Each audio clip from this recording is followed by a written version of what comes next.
Hey, I'm Alex Radcliffe from Board Game Co, and this is Two Back or Not to Back. This is not Two Back or Not to Back. This is normally when we have the Two Back or Not to Back series, where we go through a variety of crowdfunding campaigns and talk about whether you should get them and all those usual things, but this week, I'm currently at Dice Tower East, and so instead, we're doing one of those videos we haven't done in quite some time, but I do like doing them a few times a year, which is we're doing a late pledge roundup. Once upon a time, I did this epic series of I cover 100 late pledges. It's too much, but what I am going to do right now is we're going to go ahead and cover 20 available late pledges. I'll be covering late pledges available on the Hive platform as well as on the GameFound platform. Disclaimer that I do work for GameFound, please take that into account. In general, I cover late pledges on any open platform where you can really kind of find and see those pledges, because that's what I do. I go onto these platforms, I navigate around, I find the ones that capture my interest, usually ones that I haven't talked about as much recently in terms of late pledges, although sometimes they do make their way in. It is case by case, but we're going to go ahead and start off and walk you through 20 games that you may have, well, either a few things. You may have backed these games already, in which case enjoy, and I'm going to tell you that these are very good games. Well, most of these are either good games or games I'm excited about. One of those two things. Well, good games in my opinion are games I'm excited about. There's more disclaimers, all those things. But either way, we're going to go ahead and dive into all these. If you backed them already, great. If you didn't back them because you decide you don't want them, well, this video might not be for you because it might tempt you into backing a few games. Alternatively, you may not even be aware that these games are still games you can go ahead and back and get your hands on. To that end, get your wallets out and see what you want today, because we're going to go through 20 great games with all the previous disclaimers and qualifiers there.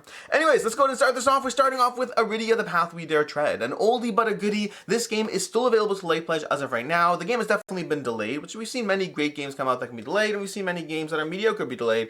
This one, though, I have had the chance of playing, and I really enjoy Arydia. I think Arydia is a delightful game that's going to have you going through 3 levels. The overhead world, then wandering around with a bit of a choose your own adventure, and then diving into a dungeon crawl. So there's 3 separate levels of kind of bird's eye view of where you're navigating around here in this RPG friendly game. It is a very, very intense game. I loved what I played when I had the chance to dive into it. I only had a chance to dive into the prototype, but I thought it was an excellent prototype that really gave you it's a good game. It's a good game. It gave you a strong sense of combat, strong sense of exploration. It gave you a real feeling of choose your own adventure. It felt like to a certain extent you were in a video game, for better or for worse, and I really enjoy Arydia. Highly recommend checking this one out. It's from the creator of Xia Legends of a Drift System, and this is a very immersive game that's going to give you a ton of content and a very unique experience. Like, in this world of giant epic campaign games, it's rare to be able to still call one unique, and this one definitely falls into the category of still feeling unique. That's Arydia, The Path We Dare Tread.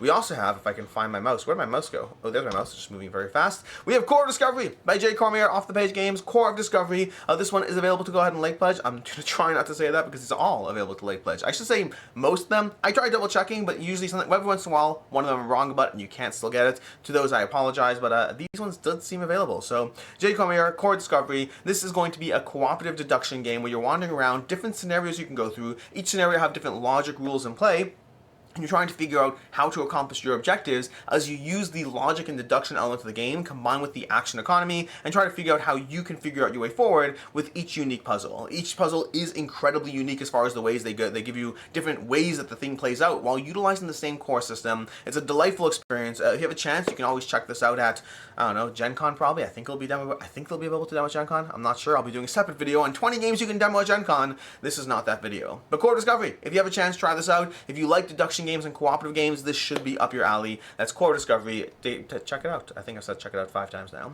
DANTE Inferno from Creative Game Studios. DANTE Inferno is going to give you a boss battle that I really enjoyed, and I'm excited to dive back into this one. This one was divided up into 2 phases. There was the exploration phase, which honestly the first time I played the exploration phase I kind of liked it, but then as I played it more, it didn't really pull me in quite as much. I'm still happy to go through it, but for me what really pulls me in is the combat phase of the game. The combat phase felt really rewarding to go through as far as how you're going to be using your cards over here, trying to figure out the right combination of abilities to take down the baddies. It really felt like there's a good economy of your action, of the actions you can take, of your stamina effectively, and the bosses felt engaging enough to go through while being challenging at the same time. I shouldn't say bosses, I should say boss, because I only played through one boss because that's what they had in the prototype. But overall, to me, the biggest question is going to be, can they hold up that sense of fun and the sense of how good the game was across all the encounters, or is it going to be one of those things where every encounter just feels a little bit more the same? And that I can't tell you because I haven't played that, but the game's going to look beautiful. They're from the people who did Chronicles of Drunagar, which is a very well received game, and I think DANTE Inferno is going to be another one that people enjoy who want a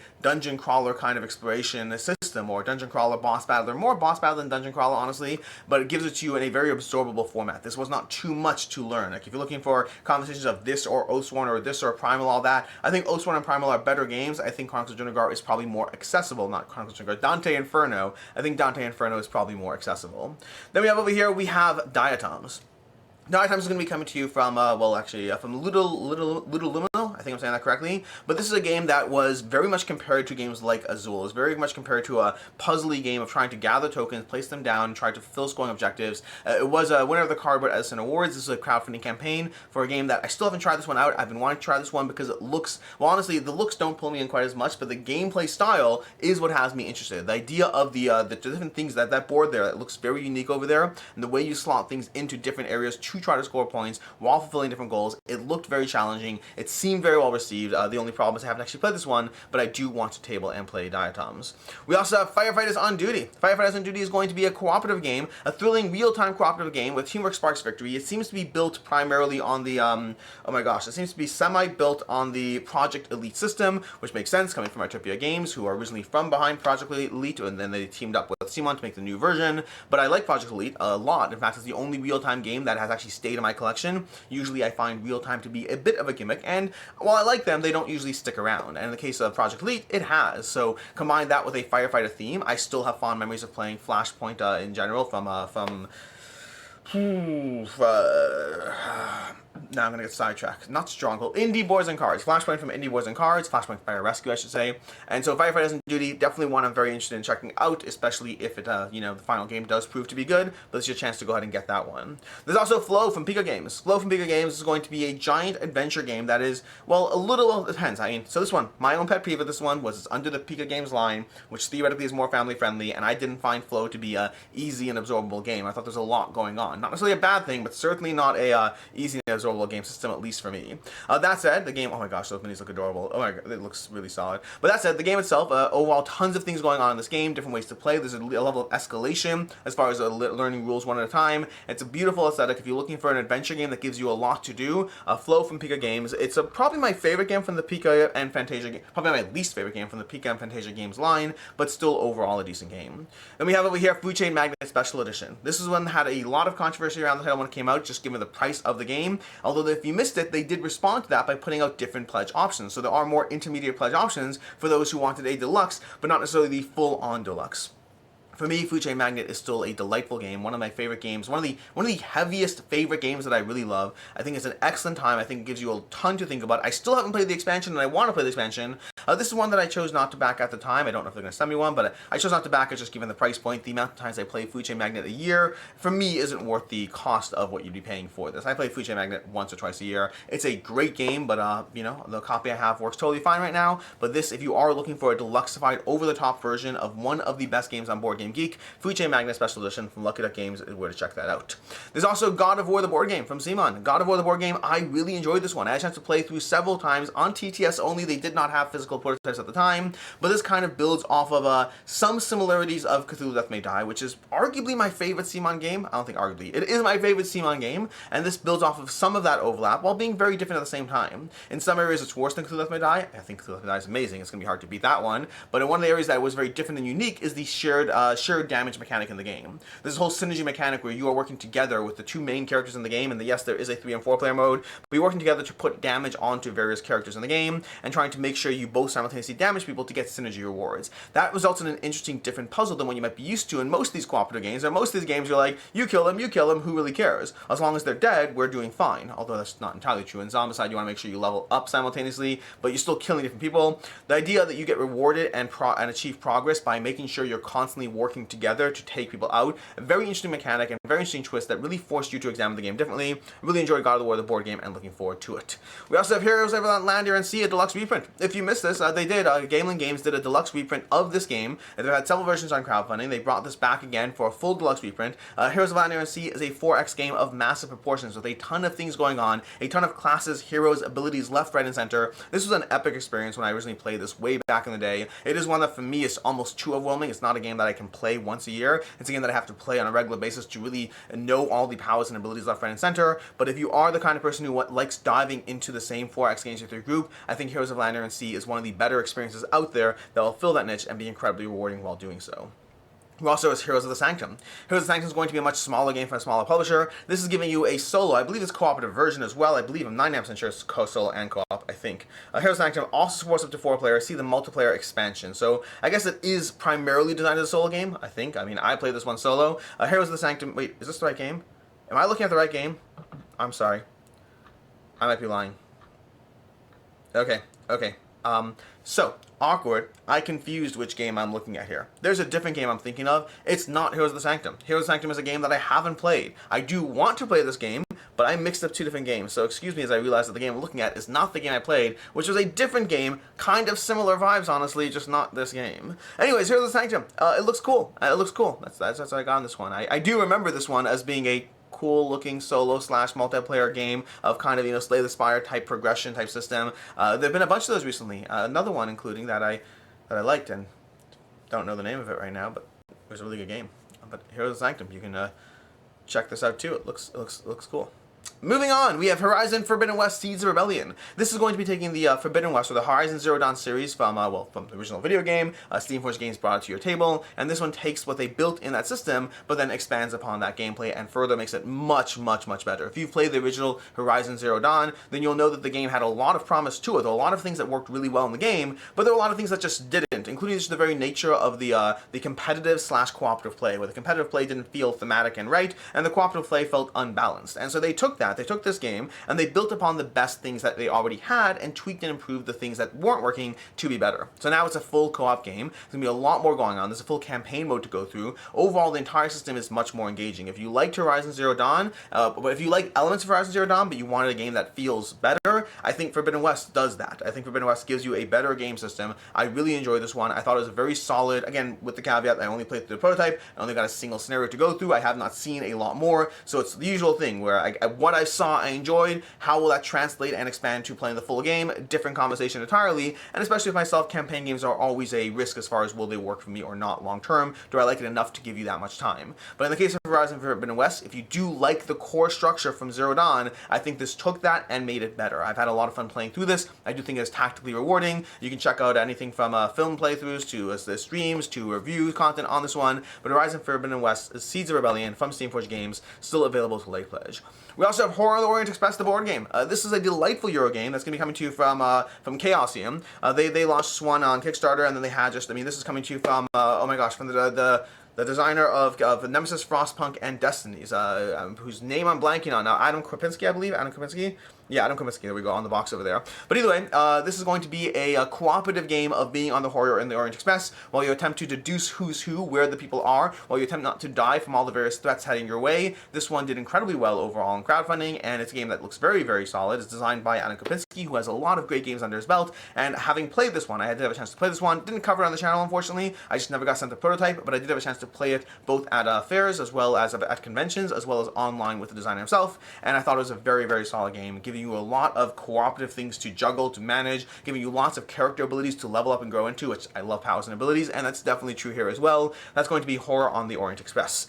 Although speaking of another game I love, there's Ironwood from Mindclash Games. Ironwood is a delightful game. I really enjoyed playing through this one. And I don't know how much longer this will be available to late back, because this was kind of more of a it was more of a pre-order than a full-up crowdfunding campaign. Like, the game is going to be delivering soon, if I'm not mistaken. I think maybe like September or so. There's like a short time frame over here. So not crowdfunding in the typical sense, more of a, hey, here's the game, we're going to go ahead and pre-order it. But if you're looking for a two-player asymmetric game where you play as two drastically different sides, hence the word asymmetric over there, but in which you're trying to accomplish your own goals in the system, in a game that takes anywhere from 45 minutes to an hour, in a game that has two different solo modes. So you can play this game solo against both of the different automatas, 4 different factions, and I've played it all ways. I played it solo, but I haven't played solo against solo. I have played against you solo myself. I've played it on both sides in multiplayer as well. I think Ironwood is an excellent game. Really enjoyed this one. I gave it a 4.5 out of 5. I think it's incredibly satisfying to go through this one. It kind of feels like what two-player Root would feel like, at least for me, while definitely being a different system. We also have over here Megapulse. Now, this is an older title. This one I'm kind of focusing on because, well, they're coming back to a degree. Megapulse had their own little production issues. I sung the songs, I sung the praises of this racing game way back when. It was one of my favorite ones that I played in terms of the sheer fast-paced nature of it. It's got this nice flashy neon look to it. It's got fast-paced racing. It's got shooting people and blowing them up, which is always satisfying. My biggest critique is the same critique I usually have with most racing games, where there was a little bit of a catch mechanic that was a little too strong, so you were always in the race. And the tough side there is, for games like this, you kind of need everyone to be in the race for it to be engaging and fun, but then it kind of doesn't feel as rewarding when you get caught up and then possibly win. But either way, I really enjoyed Megapulse. This one was taken over by Tangerine Games, so the original project had some issues. Tangerine Games took it over. They are opening up the late pledge, so you can go ahead and check out and see if this is a game for you. And if it is, Tangerine Games is taking over and fulfilling this one. And I do recommend I recommend trying this if you like racing combat game. If you like that what's it called, the Mario Kart style vibes, I think this is a solid one to check out. We also have Mythwind over here. Mythwind, Reprint, and new content. I still haven't done my Mythwind re-review. I covered the original crowdfunding campaign. My opinion of it has gone up since then. Short spoilers in this. Mythwind's not a game I'm going to keep in my collection long term, but I kind of want to dive into all the characters before moving on from it. I do think it's a satisfying, solo-y, puzzly nature experience and whatnot. I think for me, my opinion from my original coverage has gone up. It's still not a game that I think on the main target audience, but I've enjoyed it enough that I've given it a bunch of hours and can plan on giving it more hours. The only question is when I finish all the characters so I can do a review. Sometimes I'm a completionist, and that means my reviews, which should have gone up here, go up there instead. But we'll get you content eventually. But anyways, Mythwind. Mythwind is a solo game, that's solo or cooperative cozy game. A game where you're just trying to build. You wander into the valley, and then you start dealing with all these events and things that are happening. You have certain goals and accomplishments, and you start trying to draft these little fairies and workers and all these different things while you try to build up, gather resources, and just grow the valley. You're dealing with an ongoing cycle of nature, you're dealing with things being thrown in your way, and ultimately it's your goal to acquire and build enough that you can power past all these things while you just build for the sake of building. We also have Quodd Heroes. I love Quodd Heroes. I've talked about this game before. I know I will talk about it again. Quodd Heroes to me is one of my, I don't know, maybe it's a guilty pleasure game. It's chaos. It's randomness.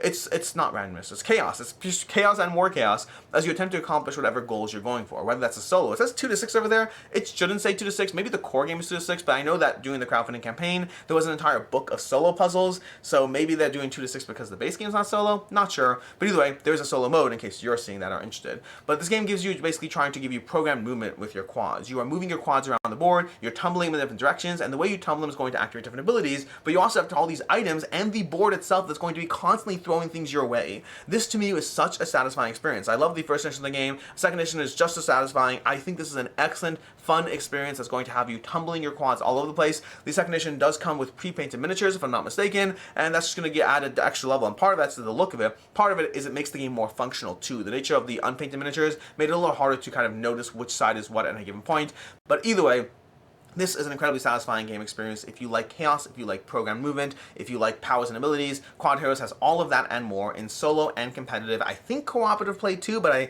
could be mistaken on that. That's going to Quodd Heroes. You can still back this one now. From there over here, we have Ostia Expansion and Pirates. Ostia is a really satisfying Mancala / Rondel game. It's a game which you're going to be taking actions around the center wheel and whatnot, and that's Ostia's original game. The Pirates Expansion was the most recent crowdfunding campaign, but Ostia's going to have you trying to take actions around the little rondel over here, and as you take these actions, you're moving ships around a center rondel, and as you drop ships off along the way, you're going to go ahead and get the benefit of that thing. So again, picking up a bunch, figuring out where you go, that's going to give you all the abilities. The more you pick up, the more you get from the starting location. As you drop things off, you'll get things at the ending location, and you're trying to figure out all of that as you basically move around the board in Ostia and try to move your little ships across the main board to the end of the tracks. The Pirates Expansion, which was the most recent crowdfunding campaign, added a bunch more to the game that honestly really bumped up the game for me. I think this is a really, really satisfying experience that I enjoyed a lot, and I think the Pirates Expansion only made the game better. Took a simple game, added simple modules, that was very, very satisfying. That's going to be Ostia the Pirates Expansion. You can still back this one now.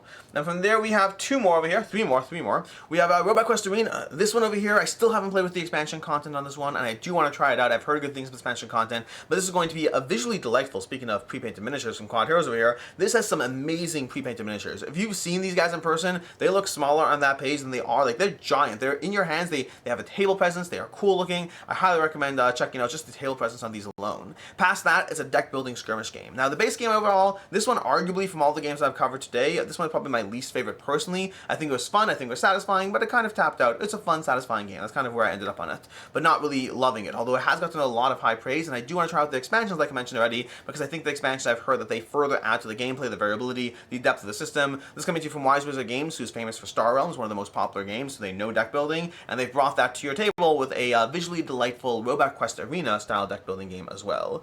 Moving on over here, we have two more. We got Spiritfire from Orange Nebula.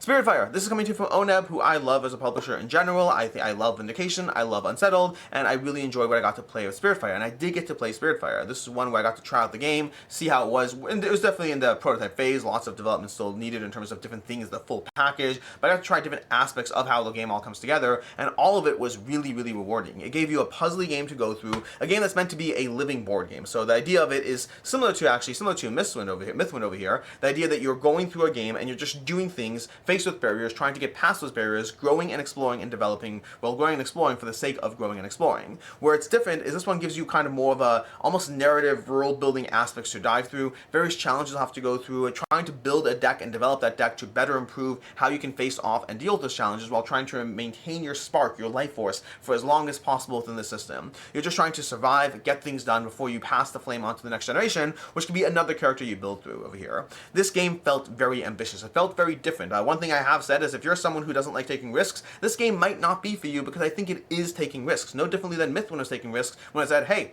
here's a game you can't lose, here's a game you can't win, and go ahead and enjoy it. And then we saw Dorfromantic coming out and doing the same thing, and the games have found their audience. So I do think Spiritfire is taking risks, so if you are someone who doesn't want that, then this might not be a good way to spend your money. But if you do want a solo puzzly experience, and it's solo, but there is multiplayer friendliness, but you're kind of just doing your own thing together. So it's not, what's the word for it, multiplayer solitaire? How do you do a cooperative multiplayer solitaire? Is that a thing in general? Because cooperative multiplayer solitaire is kind of similar to what this one would be. But anyways, I really enjoy Spiritfire. I love everything Oneb has done so far. I have a lot of faith in them because they've done so well so far, and I'm very excited to see how this one develops. If you are interested in this game, well, now's the chance to go ahead and check that out. And then lastly, we have Wroth. Wroth from Chip Theory Games, a game designed by Manny Tremblay, put together by Chip Theory, and a game that's going to be a cheaper price point to the line, and this is going to be Chip Theory doing area control, which they generally haven't done until now. This also has a solo mode, though. It has solo mode as well, which I haven't played, unfortunately, but I was trying to play the solo mode during the campaign, never got a chance to do so. But this over here is going to be an area control game with the solo mode, with people multiplayer as you try to go ahead and take control of a faction, utilize your dice, recruit units. It's fast paced. It's a game that plays in 45 minutes or an hour. It's an easy to learn, easy to play area control game that is very straightforward, and of course illustrated by Manny Tremblay, designed by Manny Tremblay as well. If you are looking for a fast paced area control game, this may well check that box for you, because it is, again, I haven't played it at 2, I played it at 3, and I played it at 4, so I haven't played it at 1 or 2, so I can't speak for those player counts, but at 3 and 4 it was really solid. Really enjoyed this one. That's going to be Wroth from Chip Theory Games. And that's what we have over here. These are going to be your 20 games that you can go ahead and late pledge today. All of these should be able to late pledge, hopefully, if I didn't miss anything overall, but in any case, that's basically what we have for you this week. There's no 2 back and not to back this week. We will be back next week with the 2 back and not to back, and then the week of Gen Con I might do another one of these. We'll see. Monday videos, I like them to be crowdfunding focused. Sometimes they're games I'm expecting, sometimes usually it's 2 back and not to back, sometimes it's upcoming crowdfunding campaigns. The week of Gen Con we'll see, because I'm going to be gone that Monday as well, so maybe we'll do another late pledge video, and if not that, then something else. In any case, until next time, I'm Alex Radcliffe from Board Game Co. I hope you enjoyed this video, and as always, I hope you have a good one.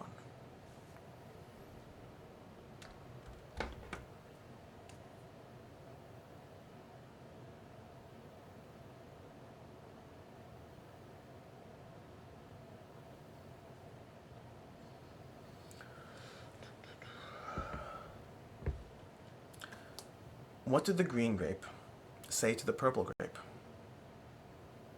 Breathe! Breathe!